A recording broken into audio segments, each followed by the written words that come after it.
Hello friends, कैसे हैं आप सब लोग। दोस्तों, टीवी सीरियल अनुपमा में अब काफ़ी सारे तमाशे देखने को मिलने वाले हैं। पहले बरखा ने अंकुश के बेटे रोमिल को घर से चले जाने के लिए कह दिया है। फिर रोमिल ने बरखा के साथ बदतमीजी की है।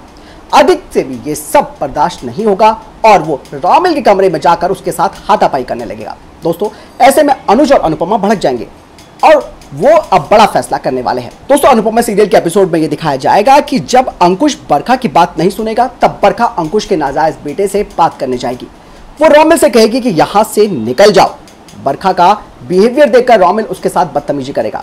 बरखा और बौखला जाएगी। ऐसे में अनुज और अनुपमा बरखा और अंकुश को चुप कराने की कोशिश करेंगे।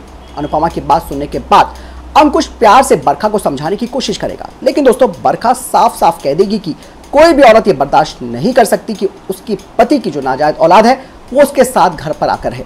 हालांकि दोनों में से कोई भी एक दूसरे की बात सुनने के लिए तैयार नहीं है और ना ही समझने के लिए। दोस्तों, ऐसे में अनुज और अनुपमा भड़क जाएंगे और वो दोनों बरखा और अंकुश को अपने कमरे में जाने के लिए कहेंगे और सुबह इस पर फैसला लेने का निर्णय करेंगे।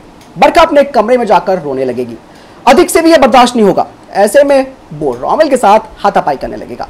सभी घर वाले एक बार फिर से इकट्ठा हो जाएंगे और फिर बरखा अंकुश अनुज अनुपमा से रात में ही फैसला लेने के लिए कहेंगे। अब दोस्तों, अनुज और अनुपमा ये तय करेंगे कि रोमिल कपाड़िया हाउस पर रहेगा या नहीं। दोस्तों, वहीं शाह हाउस में भी अंकुश और बरखा के बारे में बात हो रही होगी। सब अंकुश का साथ देंगे। ऐसे में बा वनराज और काव्या का उदाहरण देते हुए कहेगी, कल को अगर यही बात हमारे घर हुई तो वनराज अपने 16 साल के बेटे को लेकर आ जाए तो, या फिर काव्या कोई ऐसी हरकत करे तो क्या वनराज इसे अपनाएगा या ये सब बर्दाश्त करेगा। बा का ये उदाहरण सुनकर सब हैरान हो जाएंगे। वहीं वनराज अनुपमा को दिए हुए धोखे के बारे में सोचने लगेगा। वो कहेगा कि गलती उसने की थी, अनुपमा को धोखा उसने दिया था। भगवान इसी जन्म में सारे हिसाब किताब पूरा कर देते हैं। जो बीज मैंने बोया वही मैं काट रहा हूं। किसी को ये बात समझ में नहीं आ रही होगी कि वनराज ये सारी बातें बोल क्यों रहा है। बा भी घबरा जाएगी। वो वनराज और काव्या की नजर उतारने की बात कहेगी, लेकिन वनराज ये कहकर अपने कमरे में चला जाएगा कि वो थक चुका है। वो कमरे में जाकर फूट फूट कर रोने लगेगा।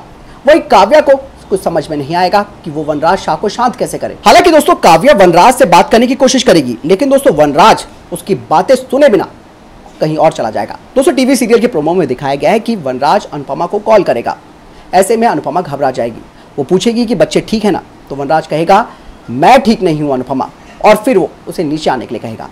वो अनुपमा से पूछेगा कि मेरा धोखा तुमने कैसे बर्दाश्त किया होगा। दर्द का पता तो तब चलता है जब कांटा अपने खुद के पांव पर चुभता है।